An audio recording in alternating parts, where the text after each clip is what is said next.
Mitch Marner propels the Leafs to victory over Utah, but is his contract demand getting larger and larger by the game? You're listening to the Locked On Leafs podcast, part of the Locked On Podcast Network. It's your team every day.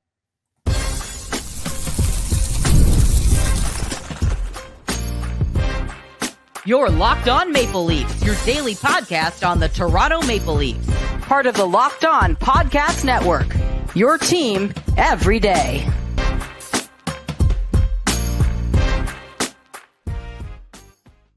Hello and welcome into the Locked On Leafs podcast, a daily Maple Leafs-centric podcast hosted by myself, Mike DiStefano, and my co-host, Dave Morassutti. What's poppin', Dave? Not much. Just enjoying the nicer weather that's going on, and it must have been a sign after the Leafs win that everything starts to feel all rosy and nice outside. Yeah, at least get the win, and then all of a sudden the sun comes out. It's not a dark cloud over the city of Toronto anymore. Yeah, everything's all nice and rosy. But I tell you, it was just a bit of a, hold your breath kind of game, though. It wasn't an easy victory, that's for sure. Seemed like it was going to be after the first few minutes. Maple Leafs, they went up 3-0, and it's like, okay, I like what's going on here. Looks like the Leafs, are back to their regularly scheduled beatings of bad hockey teams and good hockey out on the road. And then I don't know what happened. In about a 3-minute span, the game went from 3-0 Buds to, oh, it's tied 3-3, and all of a sudden it's like, oh no, here we go again. What's going on? Now Toronto pulls it out 4-3. They win it. It ends up going to a shootout, and Mitch Marner got the game winner. But it was not much like it. We've talked about a lot of their wins recently. It was not a Picasso, Dave. No, it was not, and it was like for a good majority of like the first half of the game, I'm like, okay, like this is starting to look more like what we had kind of expect from this team. They're, dictating the pace of the game. They've got, there was one point, I think it was 18-5 or 18-6 in the shots for the Leafs. I'm like, yeah, Utah's not really generating much. Then they scored that third goal with that review that sort of pissed a lot of people off in Utah because, first off, did not even know who scored the goal. Because initially it was Lorentz, and I'm like, then they should not have been ruled a goal if you're going to give it to Steven Lorentz. But then they ended up correcting it to Benoit. Then Benoit has to go out and fight. And I felt like at that point in time, that's where the momentum shifted. First, I was like, why is he fighting? Like, it wasn't him. Why did he? Why was there a fight? Like, I don't really understand. I think that was Kessling trying to get his team going because down 3-0, they hadn't looked very good. So maybe just to try to rile up the team there. And man, Benoit, the Superman punch, like to come out with a Superman punch to try and start a fight, like that's an aggressive move. Very aggressive, and it almost like really went bad. From it left him off balance, and that's why he didn't look good in the rest of the fight. Because they talked about it on the panel, I'm like, I can understand why. Like, why would a player want to do that? Why would a player want to jump in the air like that when you're on skate? I understand like the whole reasoning behind the Superman punch. I've watched my fair share of UFC. Yeah. I've seen Kevin B. I saw when Kevin Bieksa did it. I don't know why that's still allowed in the NHL. I feel like that shouldn't be allowed. I agree. Yeah. And like, yeah. So if I was Benoit, I understand. You don't want to take a challenge. You don't want to turn down a challenge to fight. You don't need to fight there. Like your team's up 3-0. You just scored to put your team up 3-0. Don't give Utah any like little bit of momentum. Like I feel like that's right at that moment. That's where the tide sort of turned in Utah's favor. He wanted the Gordie Howe hat trick, Dave. How can you fault the guy? It's not often that the guy doesn't scores and then have an opportunity to complete it with a Gordie Howe hat trick. But yeah, I don't know. It's kind of a bizarre. I mean, it was kind of interesting. I didn't see it coming. I'm watching. Like, whoa, what the hell? What the hell was that? Superman punch? Like, I don't like. To me, there would have had to been some sort of animosity for him to want to start that fight with the Superman punch. That's why I'm like, did I miss something? Like, why? like this it just didn't feel like they were just fighting just for the sake of, okay, I got to get my team riled up. It seemed like Benoit, I don't know, had it out for Kessler and wanted to one punch him. I don't know what that was all about, but maybe it was super hyped up after his goal that he just, I don't know, wanted to go in and do something even bigger and better. But yeah, backfired on him for sure. And you're right, that's kind of where things did take a turn. It's a couple minutes later, they score, and then Carcone scores again, and then all of a sudden, the Maple Leafs take a bad penalty, and then it's 3-3. And it's like, oh man, it's tough too. Like, so Chief takes the timeout after the second goal, thinking, okay, let's settle the troops. They scored 2 quick ones. Let's not let the game get away from us. Then take a stupid penalty, and they allow a power play goal to tie the game up literally like 30 seconds later. It was just, you really hate when that happens, because when you take a timeout, you're hoping that settles things. Then all of a sudden, nope, fish and puck at it back in that a minute later.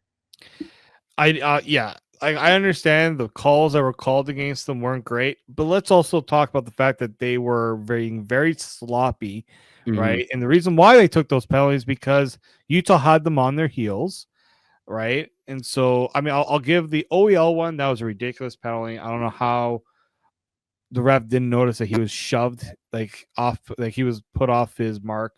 He wasn't going towards Vejmelka. He was literally hit and had no chance to stop. But don't put yourself in a position to take penalties either. Well, let me also, this comes back to another problem that I think people have with officiating, and it's more so because this is something that can easily be corrected, right? That eye in the sky ref. Like, why can't we have that eye in the sky ref that could buzz down? I mean, Vejmelka and OEL were down and injured and on the ground, on the ice. The game was stopped for a couple of minutes to attend to those guys. You're telling me that the eye in the sky referee couldn't have looked at that play a couple of times, buzzed down, and been like, oh, hey, no, that's not a penalty? Why couldn't that have been the case? Why do you got to make it so, no, we're giving them a call, and just be so stern with it? It's so annoying to me sometimes when there's easily correctable calls like that could be made that just simply aren't. Yeah, and I appreciate Craig Berube telling the refs, hey, what's going on here? These are not you're calling things that are a bit ticky-tacky too. Well, he didn't like the Scott Lawton penalty either. That put him at 5-on-3. He didn't like that one either. Well, because that comes after the OEL one, right? Where you, it's just 2 calls in a row where you're like, okay, Lawton, just let it go. Don't hit the guy in the back. But I don't think he hit. I think it was Keller, right? Clayton Keller, that hard. Where he goes, oh my back, I was like, oh man, what a sell job on that one. In my opinion. Coach called it a dive. Coach called it a dive. Literally, he's like, that's a dive. He's like, that's not a penalty. I don't know if he's getting a fine for that. But he wasn't happy. What annoyed me was there was parts in that third period where there was grabs, there was holds, there was trips. I'm like, I guess now the rule book kind of changed a little bit there. I'm not gonna make this a show about the refs because I think this is more so about the Leafs' effort in that second half of the game where Utah turned a gear, the Leafs didn't have it, and they were kind of playing they were trying to survive. For that third period, from that second period on, after that, I'd probably say after the second, the power play goal, the first power play goal they scored, where it's okay, they got 2 quick ones, they're back in it, and the Leafs were just they didn't know how to respond. They couldn't get back to their game. Utah was flying after that. They were, and if you look at the game flow chart on Natural Stat Trick, it's just Utah, and it's goal, goal, goal, and it just continues to soar and ascend. They just completely took control of the game, and it's really, you look at the underlying numbers from last night, Dave, and the Maple Leafs, they got absolutely caved in. At 5-on-5, the shot attempts were 60-28 attempts, just 60-28 shots were 21-12.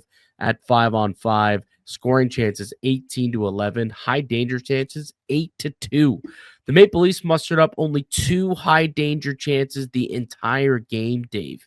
Just 2 chances that had expected goals of .96 at 5-on-5 last night. So the Leafs did not play well at all. And especially in the back half of that game when, Utah started to take it to them. So again, Toronto lucky that that they were able to squeak out a win against a poor team. Again, they found a way to get it done. Luckily, the power play came up big. They got a goal from Calle Yarncroc. They got a couple big saves from Joseph Woll, in the third period there and in overtime to keep the game alive. But overall, they squeaked away with 2 points here. But it's a necessary 2 points. They needed the win, and they needed it with Florida, continuing to pick up points. Although there's some big time Florida news. Let's get to that next too in a little bit. But we also get the 3 stars to get into for last night and some reporting about Mitch Marner's potential contract demands this upcoming summer. Let's get into those reports as well. That's all coming up next here on the Locked On Leafs podcast, part of the Locked On Podcast Network. It's your team every day. Today's edition of the Locked On Leafs podcast is brought to you by Wonderful Pistachios. Looking for a snack that's both delicious and nutritious? Crack into a good source of protein with Wonderful Pistachios. Wonderful Pistachios is one of the highest protein nuts. Each 1 ounce serving has 6 grams of protein, giving you over 10% of your daily value. Plus, they're packed with fiber and better for you unsaturated fats to help keep you feeling fuller longer. I'm a big fan of the no shell option. It's the perfect go-to snack, whether you're at your desk, you want to go on the road, or you just need something that's quick, give you that quick protein boost. It is a go-to. Or if you like cracking open every shell for the satisfying crunch, the in-shell options are a classic favorite. So get cracking and snacking with the snack that packs a protein punch. Visit wonderfulpistachios.com to learn more. Welcome back into the Locked On Leafs podcast. Mike DiStefano, Dave Morassutti with you as we are each and every weekday, Monday through Friday on the Locked On Leafs podcast, free and available wherever you get your podcasts and also up on YouTube. The Maple Leafs with a 4-3 shootout win against the Utah Hockey Club last night to end a 3-game losing streak. And it was the first time that the Maple Leafs got to play out at the Delta Center? The Delta Center, I believe. Yeah. So it's the first time we got to see Toronto at the Delta Center, and they came away with a victory. They got the dub. Wasn't pretty, but they got it. Let's go through the 3 stars of last night's game, Dave. We'll start with your first star. First star, well, initially it was going to be Joseph Woll, and I think I'm going to stick with Joseph Woll. Just because that was not an easy game, like for him. The 3 goals he allowed, you could argue maybe the power play goal you would have liked to get that one, but like the other 2, where you have a player that's got all night and day to come in and shoot, then decides, oh, I'm going to pass it to the guy left wide open on the side of the net there. And then the first goal, the Carconi one, like that's a redirect. Those are kind of tough for goaltenders to stop, and also like Morgan Riley, man, defend him, get on the guy. But I thought after that third goal, he kept them in that game. They don't win that game without Joseph Woll. They don't win that overtime. That 2 minutes where Willie, I would think it was Willie Domi, and I think was it OEL, the defender that was left there for 2 minutes straight in overtime. Just they couldn't move, they couldn't do anything, and he had to make some big saves. So I'm gonna keep Joseph Woll as my first star. I was initially thinking second star, but I'm going to go first star for him.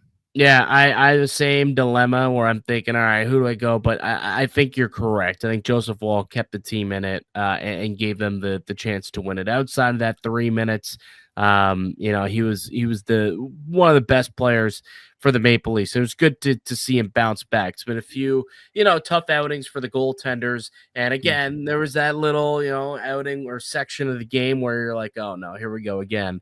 Goaltending starting to let you down. You go up 3-0 on the road. You're hoping you can kind of solidify things and hold on, but They did, that Schmaltz goal though, where he's left at the side of the net all alone. I don't know what the hell's going on there. Like how you possibly leave someone that alone for just a quick little tap in is astounding to me. Just a poor lapse in defensive zone coverage. Clearly, I'm sure Chief not too pleased about that one. So you can't even blame Joseph Woll for it. So yeah, I gave him my first star as well. Your second star, Dave. Power play. Power play was rocking. 2 goals. Calle Arnkrok, nice to see him get his first in over a calendar year. Yeah, in a couple months, like 400 something days since his last goal. Crazy. So that was nice to see. But I thought the power play looked good. I think it could have been even better. But I still think that there was a lot to like from the power play. It got them off to that good start, and they took advantage of those opportunities. Well, it's one of the only other reasons why they got the full 2 points in that game, right? Like 2 to 3 goals coming via the power play. So yeah, for sure. And Marner I had as my second star. Scores the game winner. Scored a goal also, right? So a goal and also gets the game winner in the shootout. So I had him there. But again, Marner, another one of those players on the power play who's just, making it work, making it happen. He ends up with the primary goal or primary assist on the power play as well on the Willie goal. So, Marner goal assist gets the shootout winner. I had to put him as my second star of the game. Yeah, he was great. I thought even in overtime he had some good juice to him. Yeah, I think you could definitely make the case for him as a second star if you're looking for that individual person for sure. Third star? Third star, I went with Auston Matthews. I thought he was good. He was really good last night. Like in overtime, I thought he was going to end it on that push to the net, that drive to the net. Like that line hasn't really been too much of a problem. He was playing a little pissed off last night, wasn't he? You gotta tell. You could tell. Especially in the late in the game, he's like, okay, like I don't want this to go to overtime. I don't want this to go to a shootout. Also, that shootout goal was nasty. Yes. I've never seen a shot like that by a player in a shootout. Yeah. Like they called it a change up. Because the way his stick was, he kind of meant to take speed off of the shot. So dude, yeah, credit to him for that. Just that ridiculous goal in the shootout. He's the best shooter in the league. Yes. For that reason. Like no one could shoot the puck like Auston Matthews. The way that he can take some off, put a little extra on. He can, he's so deceiving with his angles. It's incredible to watch. And yeah, it was an incredible shot last night. I thought that he was, physical as well at points of the game. I wanted to give some love to Simon Benoit though, strictly for the attempt at the Superman punch. Like that was pretty funny. He scored a goal also, I guess, from the point too. So you can get a goal from the back end. You get a Superman punch. Yeah, you'll get into our 3 stars category in just because. And also among all defensemen, I believe he did have the highest expected goal differential as well last night. Simon Benoit did. And very rarely were Leaf players outshot on the ice for more shots for than against, but he was. Shot differential was +3 while he was out there on the ice, had 5-on-5 last night. So that Simon Benoit had himself a decent game yesterday for the Maple Leafs. All right, Dave, let's come back and let's get into this Mitch Marner contract saga. We talked about it yesterday and said, I'm sure this won't be the last time we talk about Marner and a potential extension or lack thereof. And another report has come out with a number that he might be looking for. We'll tell you what that is next here on the Locked On Leafs podcast.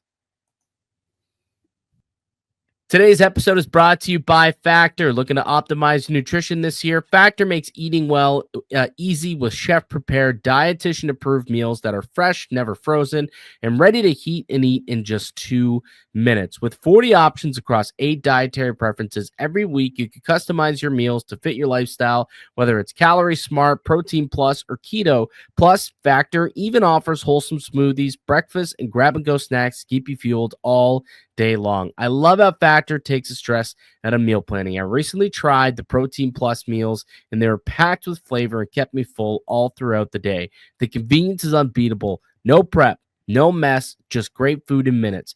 Eat smart with Factor. Get started at factormeals.com/LockedOnNHL50 off and use the code LockedOnNHL50 off to get 50% off your first box plus free shipping. That's code LockedOnNHL50 off at factormeals.com/LockedOn50 off to get 50% off plus free shipping on your first box with Factor.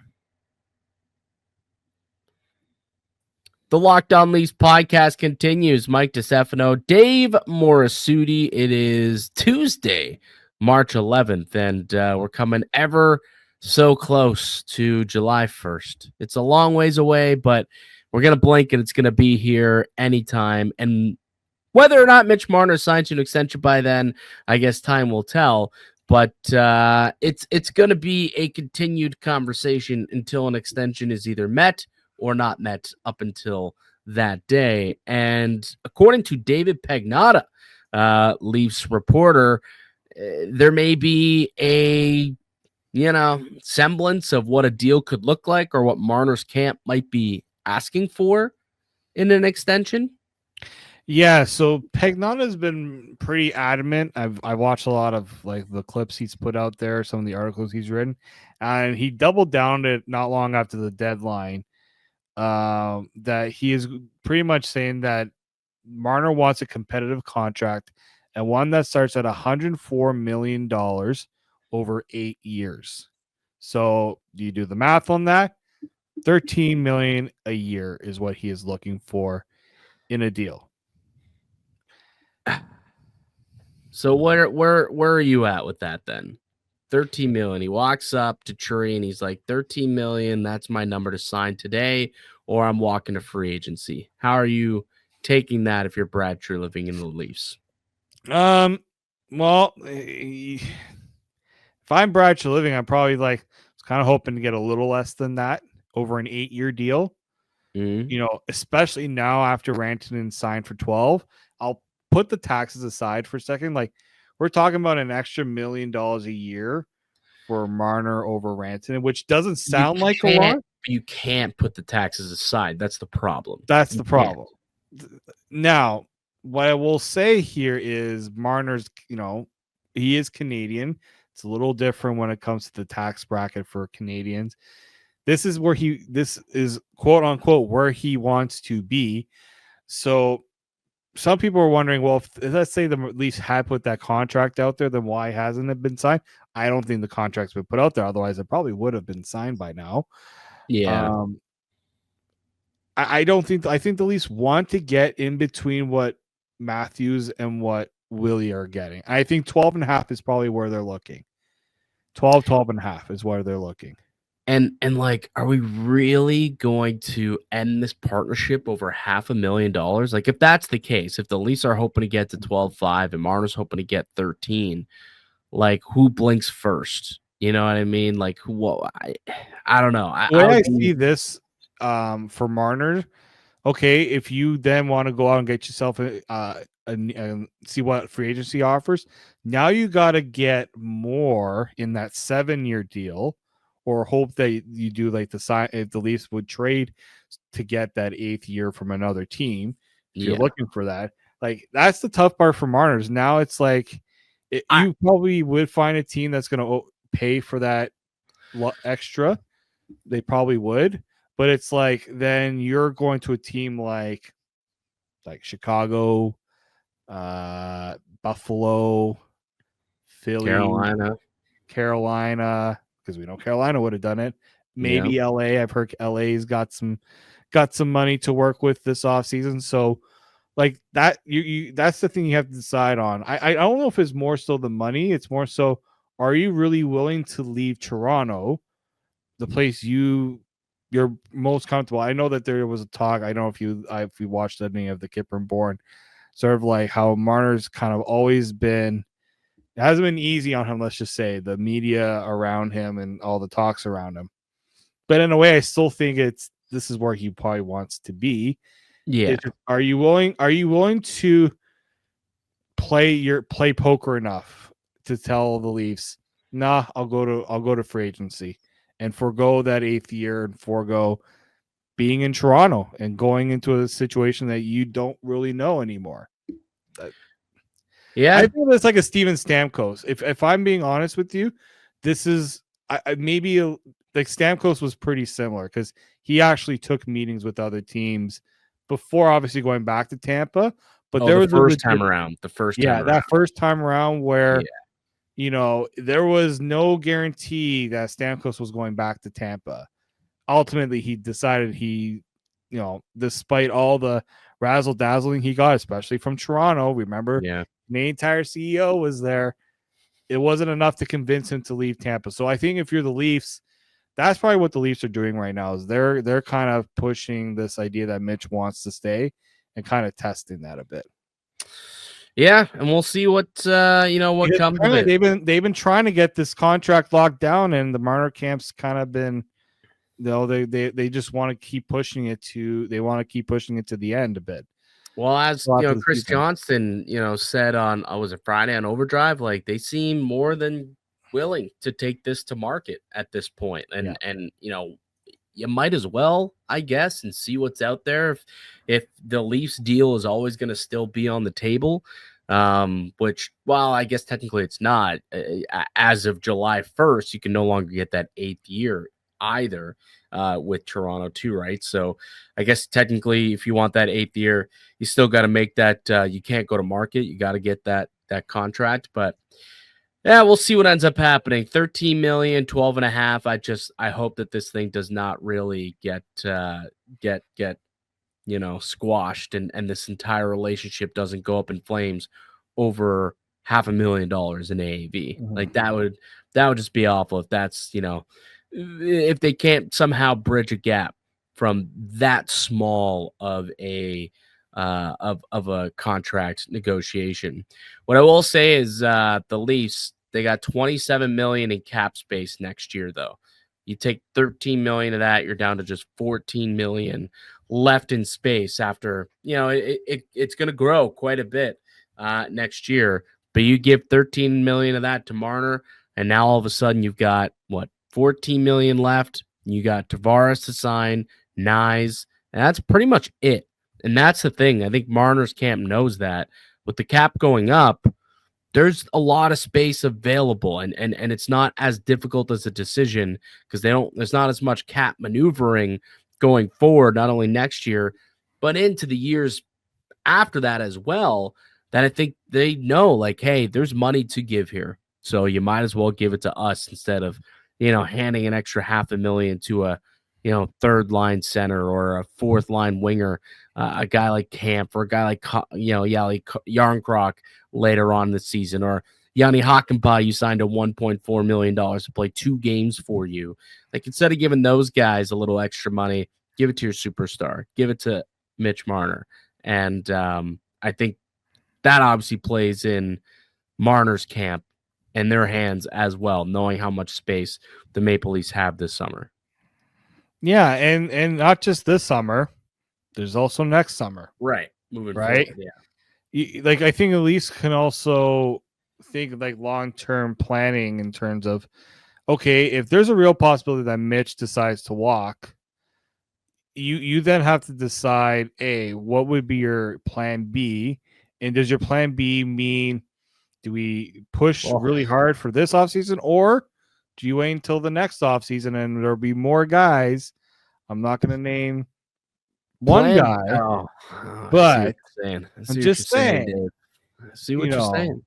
Cap's going up more, and there's not just one offseason you can spend that money. There might be a second offseason you can also move that money. But at the same time, if you're the Leafs, you're going to want to spend to the cap to make yourself good each and every year to give yourself a playoff push. Yeah, I just think like Plan B would have. I think we know Plan B was Rantanen.